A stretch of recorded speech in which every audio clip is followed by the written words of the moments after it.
7 syytä, miksi suomen kieli on sellaista kuin se on. Toinen syy. Esihistoriallinen naapurisopu. Kielet muuttuvat koko ajan.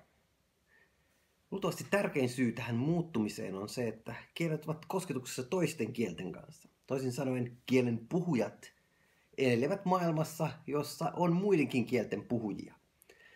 Ja jos Suomea ajatellaan, niin esihistoriallisena aikana suomea puhuvat ihmiset olivat tekemisissä hyvin monien kielten puhujien kanssa. Ja jos ajatellaan tätä aikaa, jolloin suomea puhuttiin Suomenlahden rannoilla muutamia vuosituhansia ennen ajanlaskumme alkua ja kohti ajanlaskun alkua, niin olimme tekemisissä muun muassa balttien kanssa. Ja niinpä suomen kielessä on siltä perulta noin 200 sanaa, jotka ovat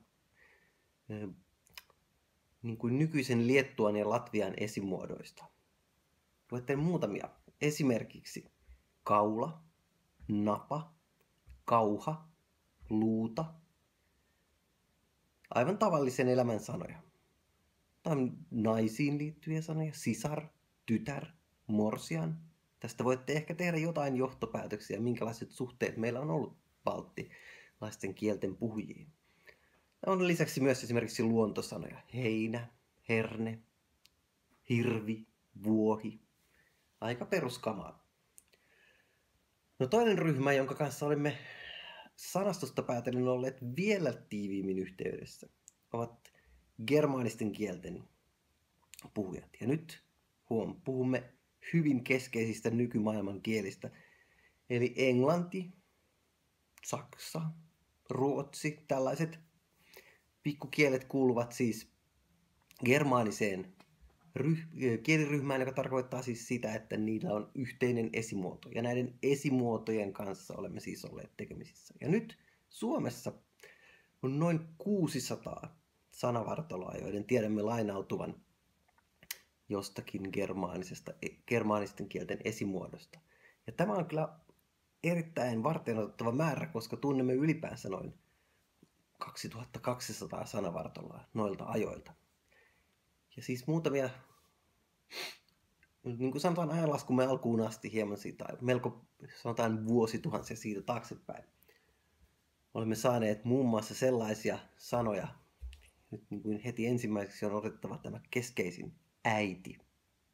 Miettikää, me olemme todellakin olleet tekemisissä hyvin läheisesti näiden kielten puhujien kanssa, jos olemme voineet lainata sellaisen sanan kuin äiti. Kielessämmehän totta kai oli jo ennestään samaa asiaa merkitsevä sana emä. No joo, on muitakin sanoja totta kai. Arkielämän sanoja, samaan tapaan kuin balteilta kangas, kello, taikina, maanviljelyssanoja. Suomalaiset kehittyivät hiljalleen. Kaura, ruis, niittää.